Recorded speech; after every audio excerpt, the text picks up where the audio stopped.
Today we're going to be fertilizing our perennials and some shrubs using plant tone.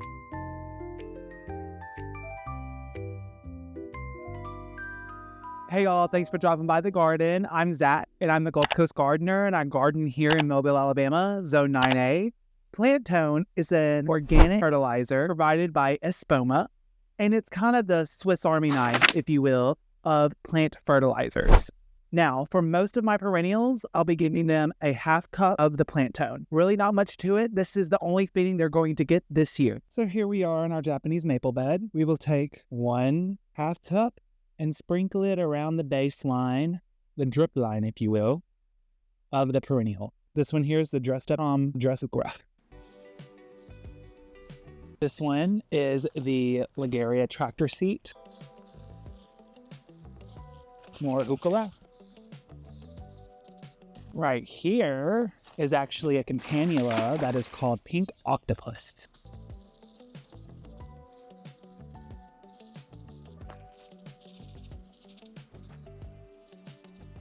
Here we have some hellebores, and this is going to be a begonia.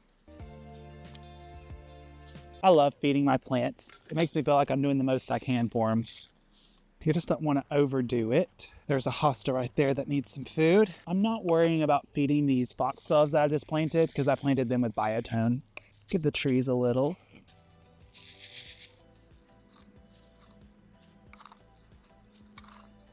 And this is perfect timing for this. Right here is an acanthus, bear's britches, because I'm getting rain for the next week. Okay, bags go fast. This is right here is Virginia.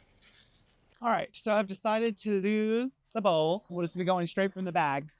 See a hosta coming up right here. I have a maple here. I'm gonna come back for the azaleas and flowering shrubs with the rose tone. Don't necessarily need to do these roses we just planted, but there is a salvia here. And there's more pink octopus here. That newly transplanted hosta there. Excuse me, plants. Here's an obedient plant. A hydrangea will come back with the rose tone. A nipin lily. Spotterwort. More campanula. Obedient plant. 2 heucheras here that might be off camera.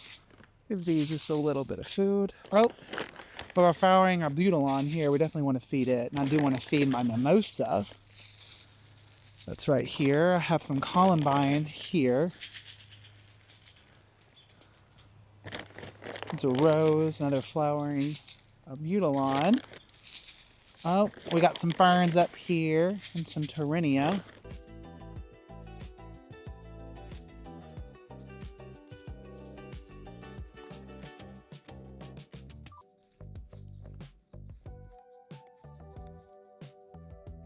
Had to just save a hosta right now that was getting overtaken by leaves. That geranium looks good, actually. 2 geraniums out of 5 survived.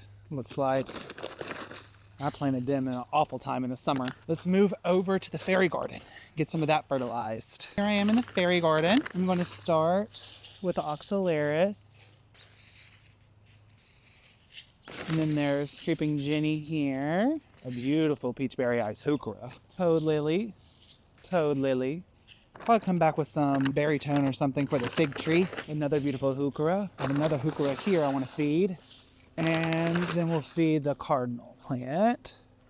I think that'll be good for this bed. Let's move over to the moon garden. Here we are in the moon garden, and I'm going to focus on these peachberry ice heucheras because I am running a little bit low. I'm babying the heucheras this year. I'm gonna have to go and buy more.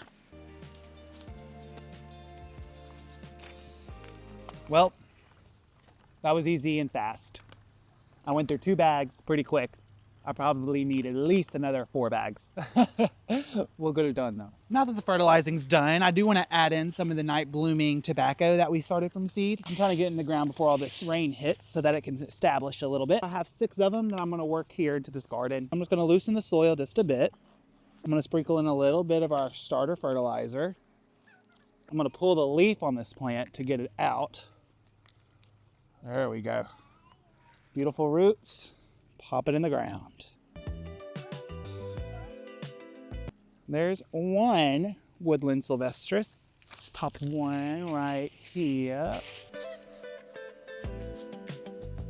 When I first started working in this, it was nothing but red clay. Now it's a beautiful darker colored soil, which is very encouraging.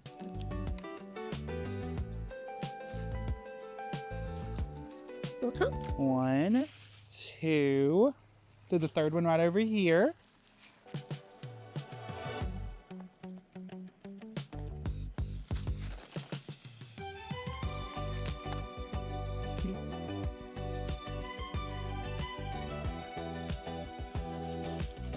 Perfect. 3 down, 3 to go. Put it around right here.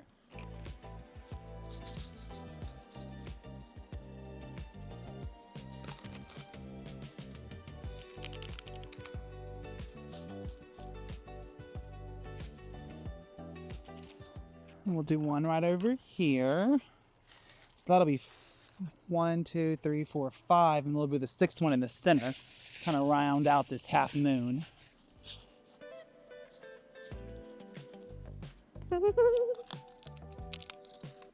There we go. Get a small handful of the fertilizer. Oops. Girl dinner. Oh, those divided pretty easily, actually. Look at that. Just dividing super easy. That's encouraging. So we'll pop one there. Just do a loose drift right through here.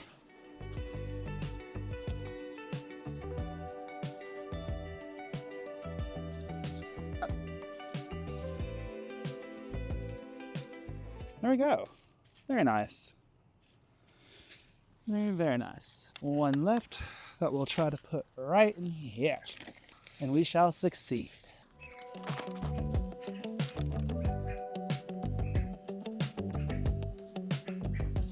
And there we go.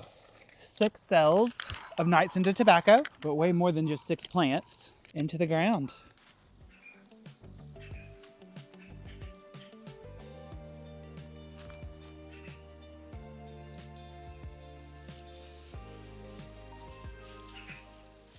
Yay! All done, Zay. High five. Yeah.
Well, you guys, we made it through a half of our flat of the night scented tobacco.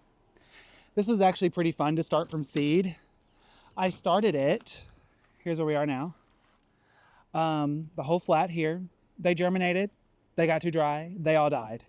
And then I was like, I'm not ready to give up yet because I had sprinkled those seeds on there heavily.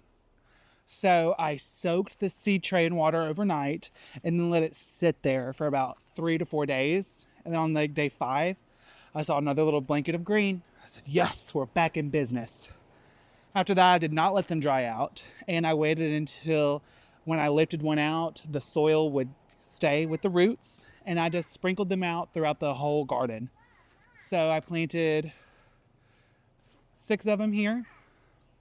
Planted 6 of them here. I planted about 10 of them there. It's gonna be beautiful. All right, guys. Well, thanks for dropping by the garden today. We planted night scented tobacco, or Nicotiana sylvestris. Yes, it is a beautiful woodland plant. It likes to grow in that filtered sun, part sun area. It has white tubular blooms that are particularly fragrant in the evening. It attracts moths for pollinators. Super excited to have it in our garden. I think it's really going to add on to the ambiance. When gardening, you not only do you want to appeal to the vision, but you also want to appeal to the smell. That's the way you get a pure, inclusive, immersive experience in the garden. So super excited to have these in the ground. I can't wait to see what they're going to do. I would expect blooms around July, August, September, all the way until our frost, which was normally late November, 1st December. So they're going to be quite the workhorse in my garden for about 3 to 4 months. All right, guys. Well, I'm so happy you dropped by today, and let me know in the comments what you're growing. Super excited to learn from you guys too. All right. See you soon. Bye-bye.